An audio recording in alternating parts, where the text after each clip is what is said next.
Hello বন্ধুরা, কেমন আছে সবাই? বাগান চর্চা ইউটিউব চ্যানেলে তোমাদের সবাইকে স্বাগত। বন্ধুরা, বেল ফুলের কিন্তু সিজন চলে এসছে।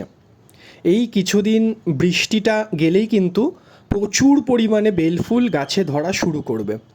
এইবারে এই মার্চ এপ্রিল মাসে কিন্তু তোমাদেরকে কিছু কিছু টিপস ফলো করতে হবে বা বিশেষ ধরনের পরিচর্যা করতে হবে, যাতে এই ফুল সিজনটায় বেল ফুলের সংখ্যা কিন্তু যাতে তোমাদের গাছে বৃদ্ধি পায়।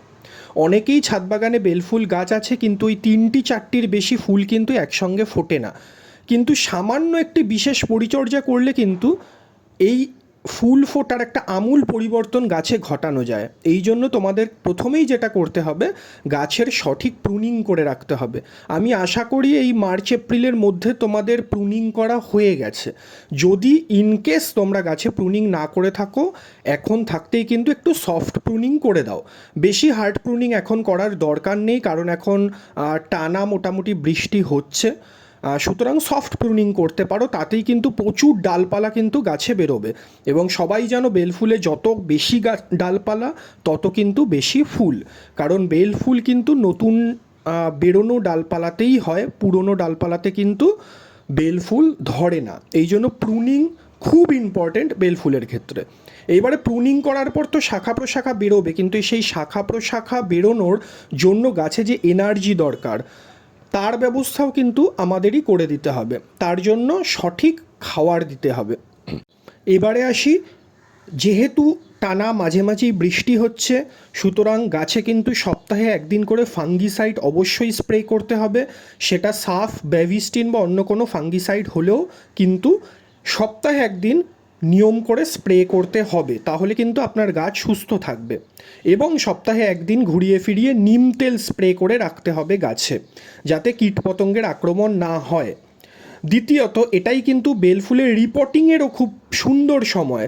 যাদের গাছের মনে হচ্ছে টপটি ছোট হয়ে যাচ্ছে বা রুট রট হয়ে যাওয়ার সম্ভাবনা থাকছে বা রুট বাউন্ড হয়ে যাওয়ার সম্ভাবনা থাকছে, তারা কিন্তু গাছ এখন রিপোর্টিং করে দিন। না হলে কিন্তু গাছের সেরকম গ্রোথ আপনারা এই সিজনে লক্ষ্য করতে পারবেন না। এইবারে আসি সার বা খাবারের কথায়। দেখুন, 10 ইঞ্চি টবের জন্য আমি কয়েকটি খাবার বলবো। সেই খাবারগুলো মিশ্র সার হিসাবে বানিয়ে নিতে হবে। অবশ্যই প্রতিটি সার আলাদা করে নার্সারিতে কিনতে হবে।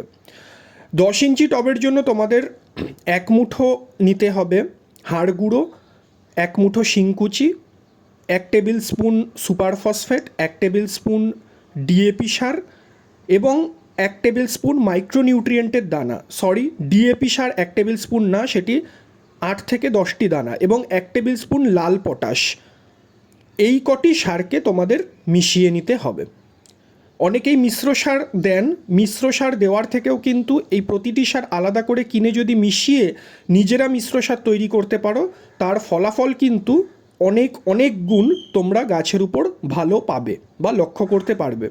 তোমরা সবাই জানো যে বেলি ফুল গাছের জন্য সরিষার খোল হচ্ছে একটি উৎকৃষ্ট খাবার, কিন্তু এই সময় সরিষার খোল কিন্তু দেওয়া যাবে না, কারণ বৃষ্টি হলে কিন্তু সেখান থেকে বেলি ফুল গাছের মাটিতে ফাঙ্গাসের আক্রমণ হয়ে যাবে। এবার আসি, যারা মিউরিয়েট অফ পটাশ বা লাল পটাশ দিতে পারছো না, তারা জৈব উপায়ে পটাশ কিভাবে দেবে। তোমরা সবাই জানো, গাছে প্রচুর ফুল আনতে পটাশ একটি উল্লেখযোগ্য ভূমিকা পালন করে। এই জন্য তোমরা পাকা কলার খোসা 10 থেকে 15 দিন ভিজিয়ে রেখে যেই জলটি হবে, সেই জলটি গাছে দিতে পারো। এটিও কিন্তু দারুণ ভালো কাজ করবে।